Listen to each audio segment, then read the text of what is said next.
안녕하세요. 정신건강의학과 전문의 신지연입니다. 요즘 나 좀 우울한 것 같아. 지인에게 이런 말을 해보지 않은 사람이 과연 있을까요? 우울이라는 감정은 살아가면서 누구나 겪는 감정이기 마련이죠. 하지만 우울감과 우울증은 분명히 다릅니다. 일상적인 우울감은 정신의학에서 말하는 우울증과는 구분돼야 됩니다. 우울증은 지속적인 우울한 감정뿐만 아니라 평상시에 즐거웠던 활동들에 대한 의미를 사라지게 만들고 만성적인 피로감과 에너지 저하, 무기력감을 유발하며 식사 및 수면과 같은 가장 기본적인 생체 활동들조차 망가뜨립니다. 더 나아가 자신이 가치가 없는 사람인 것 같고 자신이 목숨을 끊어야만 모든 것이 제대로 돌아갈 것이라는 끔찍한 생각에 사로잡히게 하여 결국 비극적인 결말을 초래하기도 하죠.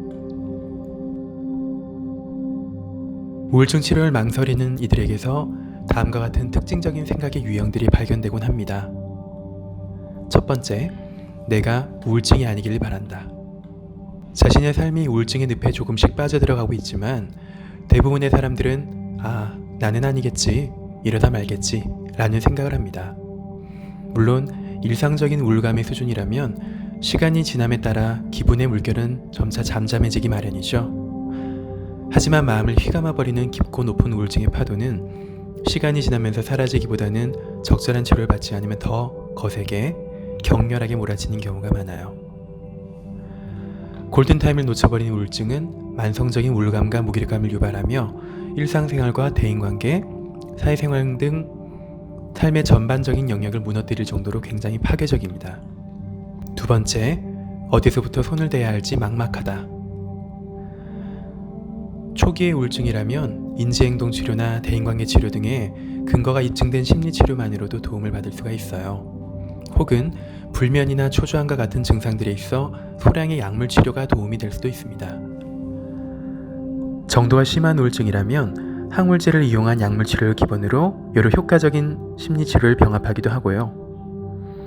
무엇보다 중요한 건 자신의 우울증의 상태가 어느 수준인지 그리고 어떠한 치료를 필요로 하는지에 대해서 절대로 혼자서 또 섣불리 판단하지 말아야 한다는 거예요. 임상 경험이 풍부한 숙련된 치료자와 함께 상의하여 치료 방향을 결정할 필요가 있습니다. 세 번째, 보험 문제와 사회적 낙인이 걱정된다. 우선 기업이나 학교에서 자신의 건강보험 이력을 동의 없이 조회해야 한다는 이런 도시괴담은 절대로 일어날 수 없는 일입니다. 물론 기관에 따라 동의의 과정을 거친 후에 조회해야 하는 경우도 있긴 하지만 동의 없이는 불가능하죠. 정신건강의학과 진료 이력으로 인한 사보험 가입 제한의 경우에도 또 국가 차원에서 TFT를 만들어서 제도적으로 개선하는 노력이 이뤄지고 있으니까 기대해 볼만 합니다. 최근에는 실손보험의 보장 범위를 우울증과 공황장애 등의 정신과 질환에도 적용하는 등 조금씩 개선되고 있다는 반가운 소식도 들리는데요. 무엇보다도 이런 외부적 요인들보다도 현재 나의 삶이 가장 중요한 거 아닐까요? 치료의 득과 실을 좀 더 냉정하게 따져봐야 될 필요가 있을 것 같아요.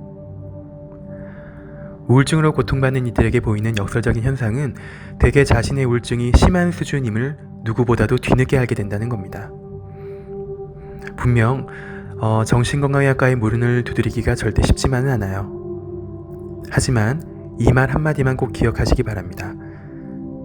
자신이 우울증인지 아닌지 긴가민가 하다면 그때가 바로 치료를 받을 때라는 것을요. 정신건강의학과 전문의 신지연이었습니다.